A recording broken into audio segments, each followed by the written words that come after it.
Thanks for tuning in. Join us as we navigate the growing Cleveland film scene. Learn from the movers and shakers of movie makers in Northeast Ohio. See how they keep themselves busy, who they are, and how they do it.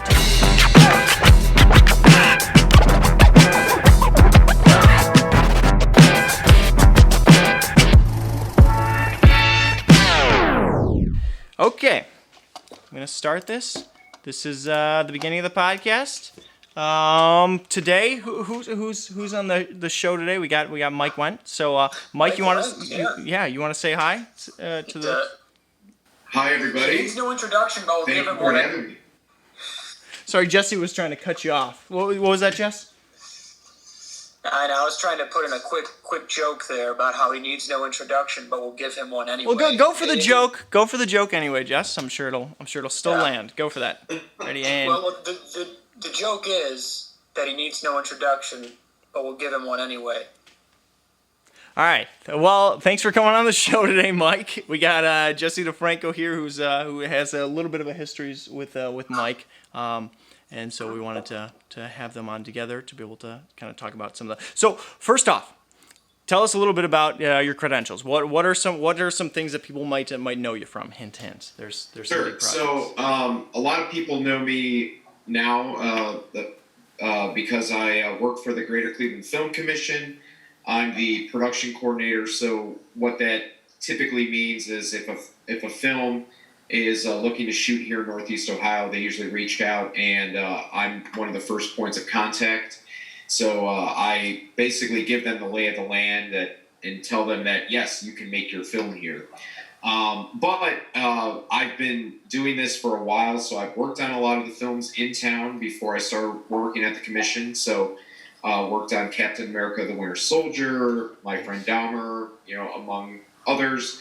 But also I've done some of my own projects. So I directed a feature-length documentary called The End of the World as We Knew It, which is about an old radio station here in Cleveland.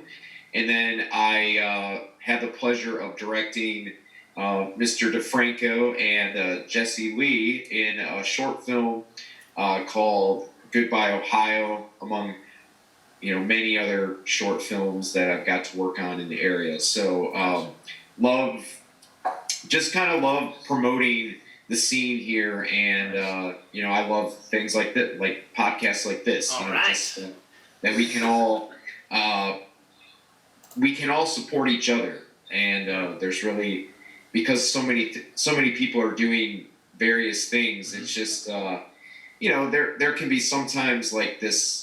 Almost seems like this kind of competition amongst each other, where I feel like we should just really promote each other because everybody has different interests and different talents. Yeah, I think those bring up two great subjects that we were hoping to be able to kind of talk to you about a little bit. One, what are because you've seen the scale, you're working with those major Hollywood productions, obviously Avengers, it's literally the stereotype right now of like when people say, here's a major film, they talk about the Avengers movies. So, and one of the better ones that actually was made too. So that one was actually filmed here and done here, and you've been able to see kind of what that scale looks like down to, some of the small productions that are happening here in Ohio. What would you say are the things that really are the major differences between the two, and what are the similarities between the large productions and those, tiny, no-budget ones even? I mean, really, it comes down to the amount of people that are working on it. With something like Captain America or the Avengers, obviously you have hundreds of people and there's a lot of money being pumped in it, but really, I think the fundamentals of filmmaking apply to the smaller budget things as well. I mean, it all comes down to is the script worth telling, and you get a group of people together to make it. So while certainly a lot of attention is given to the large films that come here, and we obviously love those, and we want to get people jobs on those. I mean, there's really, I think a lot of times the bread and butter around here is those smaller budget things. That's where you get to learn. A lot of times people get opportunity to be in a larger role capacity on the smaller things, so they can get that first taste at being an assistant director And then on something like the Avengers, they might only be a production assistant, but by getting the experience on those larger film scales, you see that, hey, we're not so far off. We're all doing the same things, and everybody had to start the same place. So I feel like it's good to have those. It's almost like if you ever seen some of the Jay and Silent Bob films, but they talk about, there's that one scene where it has Matt Damon and Ben Affleck talking about doing the classy picture, and then they do the Hollywood picture. So it's like sometimes you have to I mean, there's everybody's level is different. So if you can get experience on those big things, but also hone your craft on the smaller things, I think that goes hand in hand. Well, don't sell yourself too short. You were saying, it's just or all the way down to you were at least let on set. So I was barred. They had pictures of me up that said, "Don't allow this guy nearby. He's just gonna cause a lot of damage." So that's I mean, you don't sell yourself too short. Those are major titles, and you've done some great work on that, I'm sure. Mike, to kind of go off of that, I don't think I'm telling you anything you don't know when I say you're very well known within the Cleveland film community. Cleveland Scene Magazine voted you in the top 5 best Cleveland filmmakers. You're always the name I drop at dinner parties to sound legitimate. Why do you think that is? What do you think you've done that's kind of given you that reputation? I mean, sometimes I'm kind of puzzled by it myself at times. I mean, I think it maybe just because I don't know. I have kind of a reputation of being a nice person, which to some people maybe that could be seen as somewhat of like a diss or something. But what I've always tried to do in filmmaking endeavors is I just respect everybody's that. I'm sorry, I'm losing the thought of words here, but no, yeah, the kind of their personal palette, what they're bringing to the table. Yes. Yeah, Yes. We'll edit that out. No, we won't, but yes. No, what I mean is that everybody has different tastes and everybody has different things, and I just always have tried to be enthusiastic of people's tastes. So what might be somebody's script, may not be something that overall maybe I don't see it as maybe it's not the best thing, but I want to give it 110% because those people put their heart and passion into writing that. So I think perhaps that could be part of it, is just that I want to champion people who are doing things locally. Yeah. And so if that's what kind of helps get my name out there, right, that's what I want to do. And I think also just it took me a while to get onto those bigger films. When I first started out, I was doing a lot of the low budget, no budget things. Yeah. And obviously I think in the back of my head was, in order to be considered a filmmaker, you have to be on those big things. Mm-hmm. But I grinded away quite a while on the smaller budget things, and I think just to help build a work ethic. So once I finally did get onto one of those big things, I just applied everything that I learned from the smaller budget things and put it towards that. And going off of that, what are some of the things that you feel like you've learned on the larger sets that not just you, but also the guys in Cleveland should learn and take note of, and that maybe we're failing in? And you can be blunt. This is an educational podcast, so where are the places that we can grow and improve? Give us names. No, I feel that we have a town full of very talented people. Mm. And I think a lot of times when you work on the smaller budget things, sometimes you're only doing it for a small amount of time. So it could be 4 hours here or 5 hours here, whenever you can do it. I think what sometimes people need to learn the difference is that when you're on a larger film, you're expected to work at least 12 hours a day. So that, and different departments, sometimes it's even longer. I worked a lot in locations, so sometimes we're the first persons to arrive, last persons to leave. So I think that's just the one thing. It's almost like a stamina thing. It's just you have to realize that if you're going to be in the larger budget world, you really have to give yourself fully to it. Okay. And before I got to get into the bigger films, I had a part-time job. There came a point where I had to cut that part-time job and just commit fully to it, and it was hard. I mean, it was like a safety net, and who knows? I could have got on one film, and then I couldn't have gotten other things. So that I think is just one of the only things that is one of the main differences, is that you're expected to work a certain amount of hours, so it's just you have to give it your all. Nice. That's good. I think that's very very insightful, and it's part of what needs to be made clear, I think, to what I at least like to see from filmmakers that are putting out stuff and that are improving and doing stuff. So many of them, and tell me if you agree with this, it's like, just keep working. Keep doing it. Yeah. You're going to have some failed projects. Like you were saying, there's going to be some projects, there's going to be scripts that come by, and honestly, personally to you, they're not that great, right? But you can do so much. You can do so much work, like you were saying, to get those things through and make them a lot better. There's so many movies that I'm sitting there watching, and if I just look at the script, if I just look at the subtitles, I'm like, legitimately, this isn't a good script, but this is a very, very good movie because of all the additional work that's happening, with that. What would you say in addition to that to other Cleveland filmmakers that's like, hey guys, let's collaborate, but what are the other things that you'd say, like, hey, let's improve here, and let's start working on these areas and really starting to up the game and the quality? Yeah, I mean, I would say when I first started off, I mean, there were a couple projects that I worked on that never saw the light of day, and I think, I mean, I totally get it. Sometimes if once you get to the cutting room or editing room, if it doesn't work, maybe that potentially that filmmaker was embarrassed by what they did, but I'm often embarrassed by what I do. I'm embarrassed by what he does too.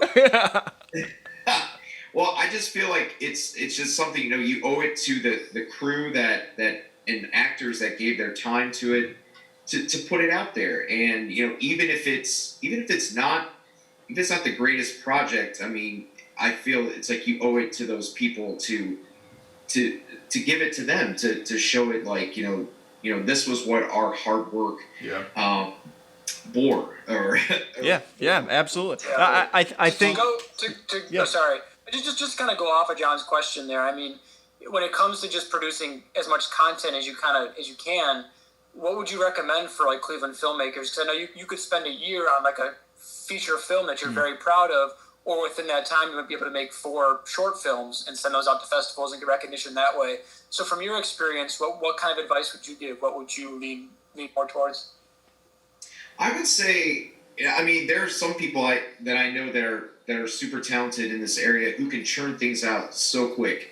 It takes me, when I'm doing some of my personal projects, I tend to be somewhat of a the kind of the tortoise instead of the hare.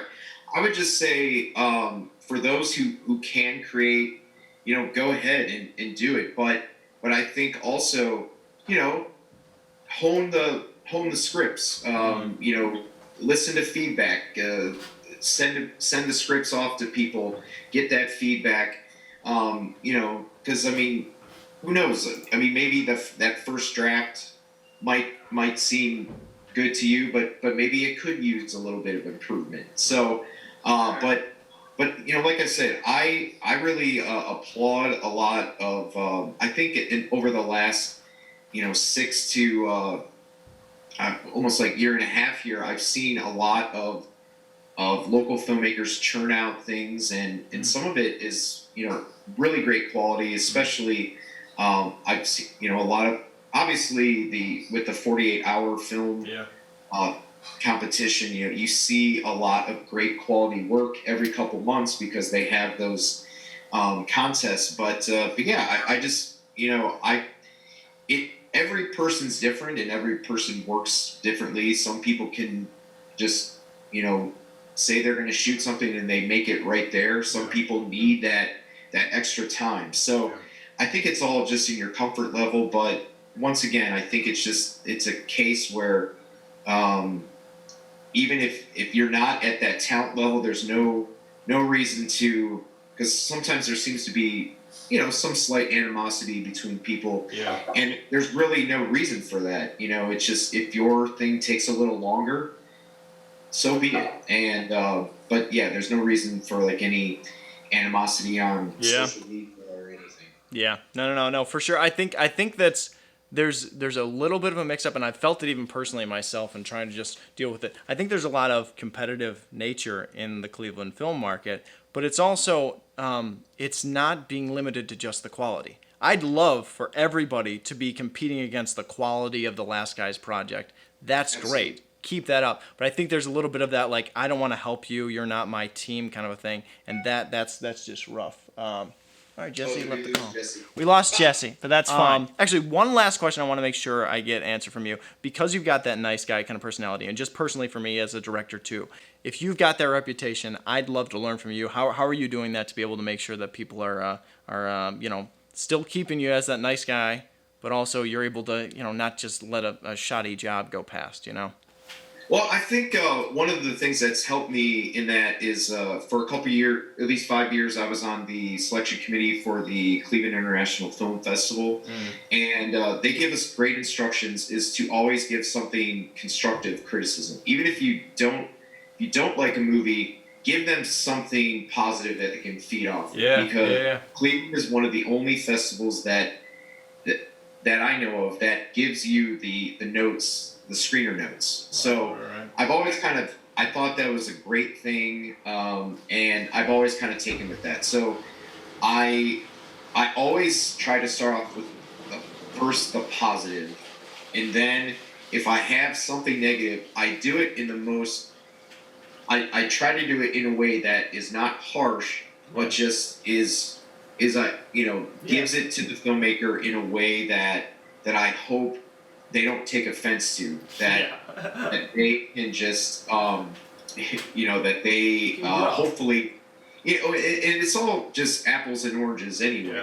It's just one person's opinion, but if I can be that help, I'm happy to do it. And we're very approachable at the film commission, so I would, if anybody does have projects and they want me to check it out, I'd be happy to do so. Great. Well, that leads us right into our rapid fire. Just 1 minute left. Just want to, first off, where should people go to be able to, if they do want to reach out to you and want to collaborate? Clevelandfilm.com. You can find my information on there. Mike Wendt and mwent@clevelandfilm.com is my email. You can also find, I'm very approachable on social media, Facebook, Instagram, Twitter. At least on Instagram, I'm END Mike, and then on Twitter, I'm EndMike1. All right, perfect. And then for people who want to check out some of your work and see, show, we've talked about a lot of your credentials, but to be able to actually see you guys have done some great work. You put out some really nice, clean-looking projects that with good acting, good colors, good sound, which is great. So where is a place that people can go to be able to see some of your work? I do have a YouTube channel, and I've been trying to put out videos daily promoting films that were made locally while we're in this kind of coronavirus situation. Thank you so much for coming on. Is there any last words you want to say to the people as a farewell? What's your sign-off? Stay safe out there and keep creating. I think this is a time right now where a lot of us are forced to be in our homes, and I say if you've had that script kicking around or that idea, take this time right now, get it on the page, and hopefully once everything is over, we can have a nice creative boom. Perfect. Love it. Thank you so much for coming on today. Thank you for dealing with Jesse and his technical glitches and for talking to us today. Really insightful, very helpful. Thank you very much. No problem at all. Have a good one. All right, shutting off the cameras. End of the podcast. Thanks, guys.